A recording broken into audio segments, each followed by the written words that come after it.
ito ay rated SPG. Striktong patnubay at gabay ng magulang ang kailangan. Maaaring may masiselang tema, lengguwahe, karahasan, sexual, horror o droga na hindi angkop sa mga bata. May bagong kasong kakaharapin si Lilet tungkol sa pag-aagawan sa lupa. Abangan natin sa Lilet Matias, Attorney at Law. Wala na atang pag-asa ang magkapatid na Lilet at Eira dahil nabulagan na si Eira sa mga pagbe-brainwash ni Renan. Nakakaawa si Lilet dahil hindi siya pinakikinggan ni Eira sa kahit na anong paliwanag niya. Malakas ang kutob ni Lilet kay Renan na may tinatagong lihim pero wala pa rin siyang sapat na ebidensya para maipakita kay Eira. Masayang-masaya naman si Renan dahil tinalikuran na ni Eira si Lilet. Matutuloy na ang plano niyang kuhanin ang yaman ni Eira sa oras na makasal na sila. Dahil sa naiipit na rin si Patricia kay Ramir dahil sa paglilihim niya ng paggagastos niya ng pera, kailangan maibalik ni Patricia ang malaking perang naipautang niya kay Renan. Kinukulit niya si Renan. Tinawagan niya si Renan at pinapagmadali na niyang bayaran ang inutang sa kanya. Sinabi pa ni Patricia na bilis-bilisan na ang pagkuha ng pera kay Eira para mabayaran na siya. Natatawa naman si Renan. Pinakalma niya si Patricia na huwag siyang maiinip dahil may naisip na siyang paraan para mapabilis ang pagkuha ng pera kay Eira. Natatawa rin si Patricia pero hindi siya naniniwala. Paano naman gagawin ni Renan yon samantalang nagkakalubuan sila ni Eira? Matutuloy pa ba ang kasal nila? Sinabi ni Renan na hawak na niya sa leeg si Eira. Magkasundong magkasundo at tiwalang-tiwala sa kanya. Mas madali na sa kanya ang huthutan ng pera si Eira. Pero mas malaki at magiging legal ang pagkuha niya ng pera kung magpapakasal na sila nito sa lalong madaling panahon. Natatawa si Patricia. Pinapagmadali niya si Renan na gawin ang mga plano niya para naman makabayad na nga si Renan dahil hindi na alam ni Patricia ang palusot na sasabihin niya kay Ramir. Samantala, sa bagong kliyente ni Lilet, ang kaso naman ng agawan ng lupa ng magkakapatid. Namatay na ang mga magulang nila. Naiwan sa bahay ang dalawang magkapatid na matagal nang nakatira dito.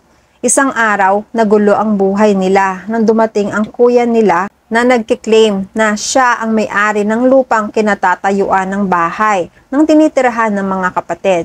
Nagtatalo sila dahil pinapalayas ng kuya ang mga kapatid sa lupa dahil sa pangalan niya lang nilipat ang titulo ng lupa bago pumanaw ang magulang. Pinaglalaban naman ng babae na hindi siya naniniwala na pababayaan sila ng nanay nila na hindi rin sila pamamanahan nito.